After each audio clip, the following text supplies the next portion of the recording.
Morning, I'm Charley Lewis. I'm an academic at the Link Centre at Wits University, at least that's what I am now. If I asked to summarise my sort of history that takes me to where I am now, I mean, I'm a former high school teacher, a former computer programmer, a former political activist, a former trade unionist, and latterly an academic. If you want to reflect on my sort of history and my engagement with the internet, I guess it really began when I joined COSATU. Right about that time, I saw an advert, I think it was in the Mail and Guardian actually, for a project at COSATU called the Metric Project. And I put in a CV sort of half-heartedly, and then I got a call saying, we want to interview you for the job. And I went for the interview and I got offered the job, and I turned it down initially because it meant a cut in salary, and I really wasn't sure if that's what I wanted to do. And then I got a call from Jay Naidu and Sam Shilowa, as he was then, before he adopted Mbazima as his name, and persuaded, had my arm twisted.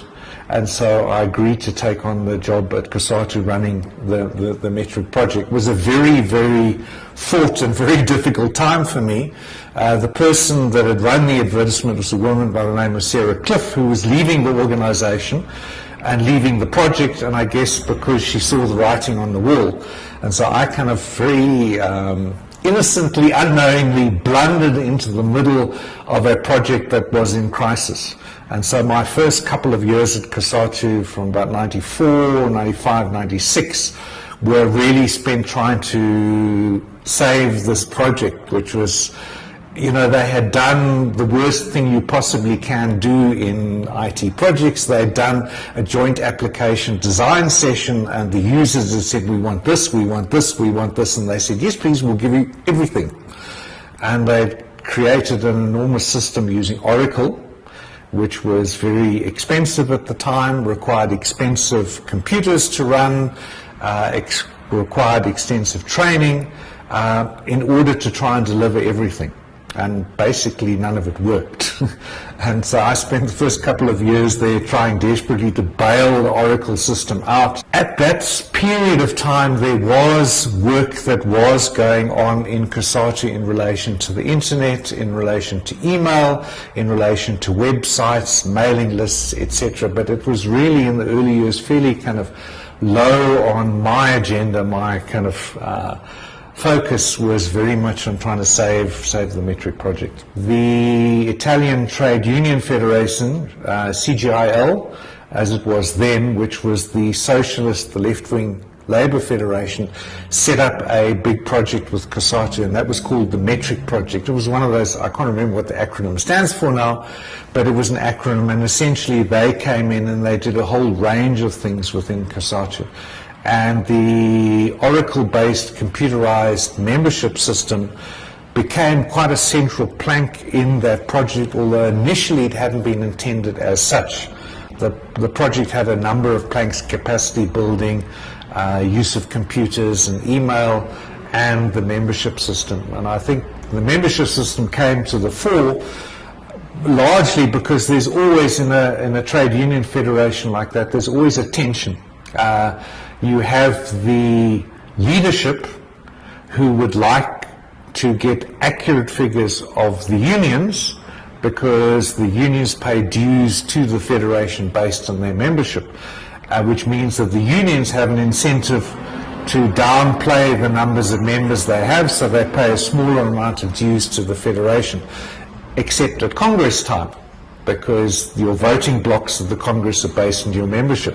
And so at that point they try and up their membership figures. So the Federation was very keen to get accurate membership figures, and they saw a computerized system as a way of doing that. And that led to tensions with the unions. It created a whole series of organizational problems. So the aspects of the project that focused on email and the internet were relatively under the radar, underplayed at the time. I wish I knew more about it, there would have been an underground history, because obviously under the state of emergency, with the apartheid government, there would have been a very strong need for communications between the structures outside of the country, the ANC-led alliance in particular, and COSATU. And some of that did take place by means of email. People like Simon Schall in the early days when they were using FidoNet as the technology talks about receiving messages from Lusaka, receiving messages from London, and copying and pasting them into messages which were then distributed within the labour movement. So there was a history of electronic communications involving the labour movement.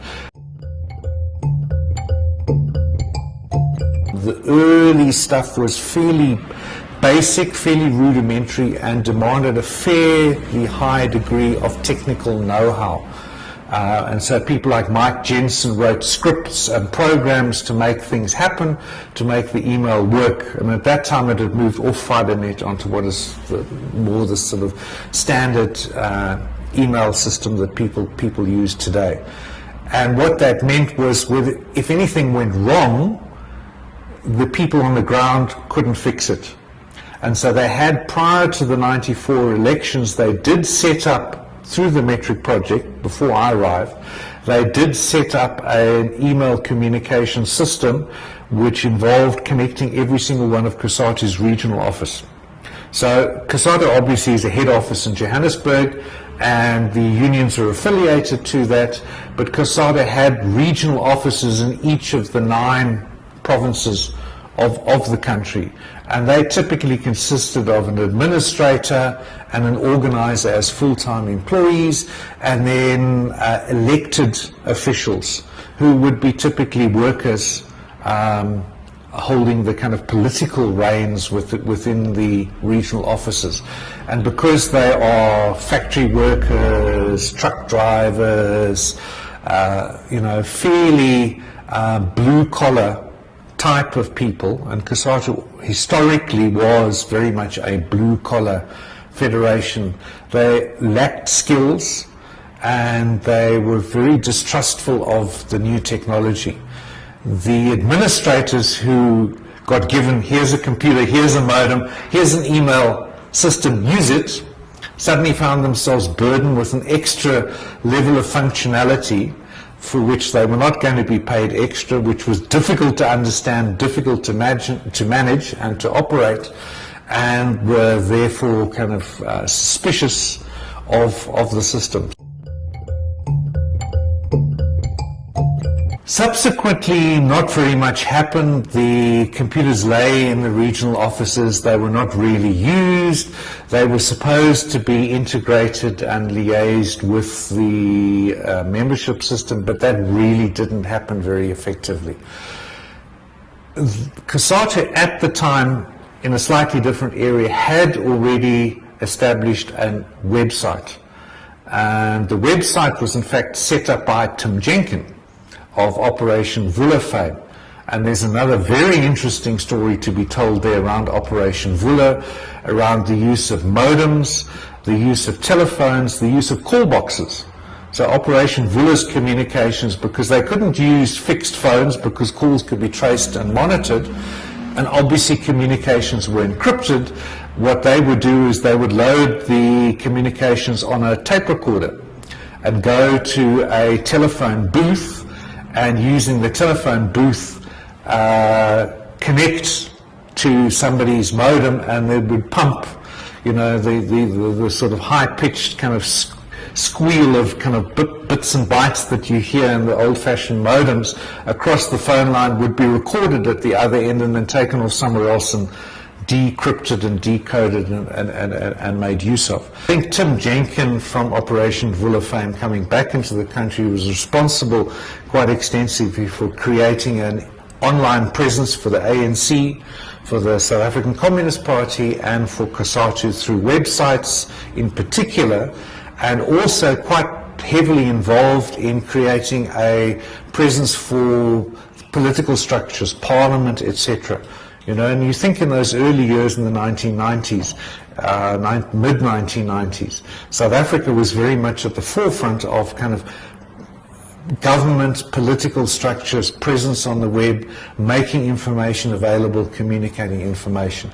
And he had set up the COSATU website, and it was round about the time when the Metric project was really, the membership system was running into difficulties, that I kind of fell on the website as something useful to do for the IT function in COSATU.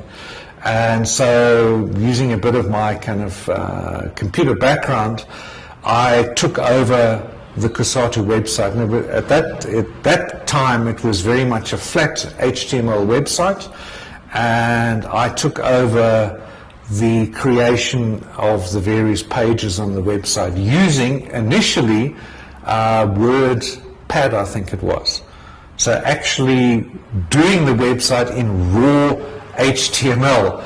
So you were reading every single tag, you know, the bold slash bolds, paragraph slash paragraph, everything in kind of text format, and uploading those files. And then subsequently I learnt a program which was a little bit more sort of WYSIWYG, so you could actually switch to another view and you could actually see what your HTML was going to look like, but it was still doing the coding in actually raw HTML on the website. And we established a mailing list for press statements. So I took over that function.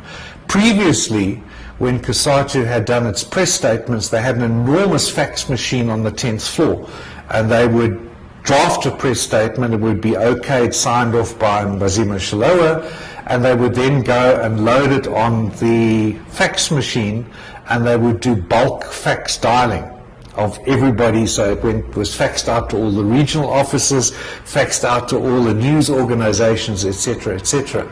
And we took that function over and replaced it with an email mailing list. So the press statements now were emailed out, and we tried to show that there was an enormous cost saving to the organization, and then were distributed by email to all of those kind of structures.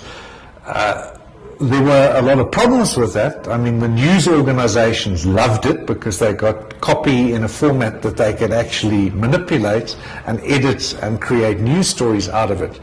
The regional offices hated it because their ability to use email was nascent at best, and they were always complaining they didn't get press releases now that the whole thing had moved over to a mailing list. So we set up that mailing list, and I think it still runs today. And we also set up on the website a facility that allowed people to say, I'd like to join your mailing list, please. And I think initially that was manual. So the mailing list itself was in a web-based interface that we set up from Sanganet, who were our service provider. And essentially what you did was you harvested a bunch of requests, and you would go and bulk load them onto the system that ran the email. We were also working together with Sanganet, created a facility on the COSATU website, and I think it's gone now. I don't think it works that way anymore, whereby every single press release, there was an email address that landed up in a computer-based script. So what would happen is the press statement would flood into the script would then turn the press release into an HTML page, pop it up on the website, and update the index with the latest press release at the top of the website. And so there was a continual archive of all of the press statements. It also had a facility where it would go to the home page, and it would put the latest press release at the top of the list, which had 5 press releases, and knock the bottom one off, so there were always 5. So we automated that to keep the press statements going on the website, and to make the website as interactive as possible and as continually updated as possible. In terms of email and the popularization of email, we very early recognized that in order to get email as a technology of use, we had to find ways of making sure that union people couldn't operate without using the email and the internet.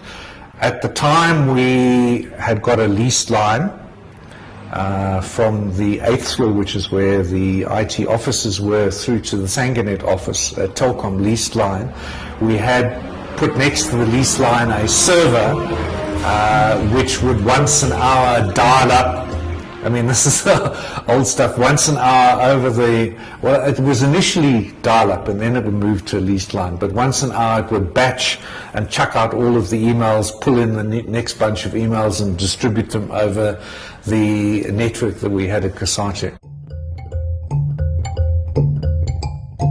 Previously, initially, when people phoned into COSATU, there was an exchange, there was a telephonist who would take messages, and these were all written on little pieces of paper. So-and-so phoned you, please return the call at this number, and they were put in people's pigeonholes.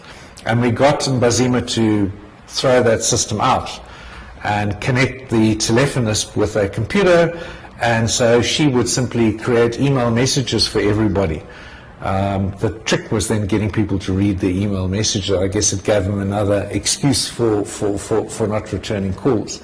We also got him to stop faxing out minutes of meetings to all of the regional offices and to distribute those by means of email to the regional offices, who then complained bitterly that they weren't getting them because they'd always, always the computer that got blamed, and poor old Sanganet got blamed a lot for things that went wrong, but they were often computer problems, skills problems. So there were a lot of problems getting the email system used, getting it to grow to a scale at which it was a useful resource for the labour movement.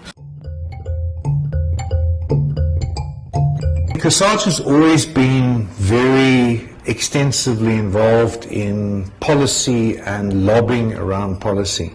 So one of their major offices has always been in Cape Town, what they call the parliamentary office, and there was a staff of 2 or 3 people that worked in that office, and they spent a lot of their time looking at legislation, draft legislation, amendments to legislation, and developing COSATU positions on that legislation. There was some criticism of them within COSATU because they weren't always able to canvass what they were doing widely enough through the Federation. But if I recall correctly, drafts of submissions were often circulated. They certainly did a number of submissions in relation to telecommunications legislation.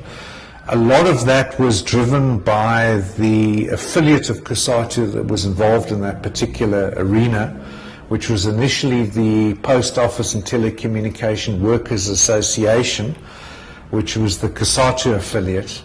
They merged, I think, in the mid to late 1990s. They were largely a black membership union, although COSATU has always been a non-racial federation. So even though the bulk of the members of a union like Porto would have been black, they would certainly have had white, coloured, etc. members, and they always, and that's a position they've never moved from, seen themselves as a non-racial union body. There were 2 other unions in the sector organising workers, and of course at that time it was Telkom.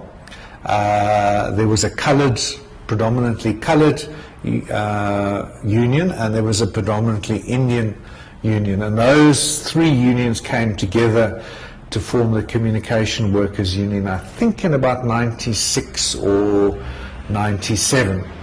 And the Communication Workers Union was then involved quite extensively in formulating responses to legislation. So they had very strong positions on the 96 telecommunications green paper, white paper, and the resulting piece of legislation that involved. I came in too late to be part of the National Telecommunications Forum, and hence part of the process that led to the 1996 Act. But I was involved in a thing called the NITF, National IT Forum, which is really more of a kind of information society structure. People like Lucy Abrams was involved. We had Steve Mube, who's the outgoing chair of ICASA, was quite heavily involved. People like Etienne Tiart, who's a person I remember from ESCOM, and it was again one of those kind of stakeholder bodies, a group of labor representatives, and I at COSATU took on the role of kind of mobilizing and organizing those people, a group of business people, a group of academics, a group of civil society. So it was one of those kind of typical sort of multi-stakeholder forums. And that was really my kind of involvement in policy set of issues. And it was that involvement in policy set of issues which eventually led me out of COSATU and into the academic arena. And I think looking back, when possibly the thing that we missed was mobile, like so many other people missed. We spend a lot of our time trying to get people connected through desktop computers, modems, etc. And more trade union organizers, trade union officials had cell phones. And yes, they were not smartphones, so they were very basic cell phones. But the use of SMSs and bulk SMSs, for example, I think we were too slow on that. And we were too slow on exploiting the existing platforms. I think we came very much, most of us working in that area came from a computing background, use of desktop type of technologies, and to an extent try to foist those on the movement because we could see the possibilities, rather than actually looking very carefully at what was the situation on the ground, what were people using, what were they adopting, because they weren't adopting computers, they were adopting mobile phones. And they were phoning each other and they were sending SMSs, which was the application at the time. This is long before things like WhatsApp, it's long before even the text-based one, that Mixit, that's just gone under. And I think had we been aware, or had we seen where things were going, we would have exploited those kind of technologies a lot more than we did, because those were the technologies that people had. They had them in their pockets. They were using them for other purposes anyway. If you're going to maximize and make use of the technologies, you've got to follow where the landscape is going. I think we did produce stuff of value. I think if you look now, you'll see the labour movement is actually making much more effective use of the technologies. I'd like to go back into COSATU and see what's happening. What are people actually doing in terms of email, the internet, and obviously now there would be a lot of use of things like social media. I've actually checked whether COSATU has a Facebook page. Might be worthwhile looking at to see whether affiliates have Facebook pages. I certainly know that they tweet quite extensively. I know most of them have websites. Almost all of them use email to disseminate press statements and to communicate with their structures. So it's now, almost 20 years on, it's now very much more mainstream within the labour movement.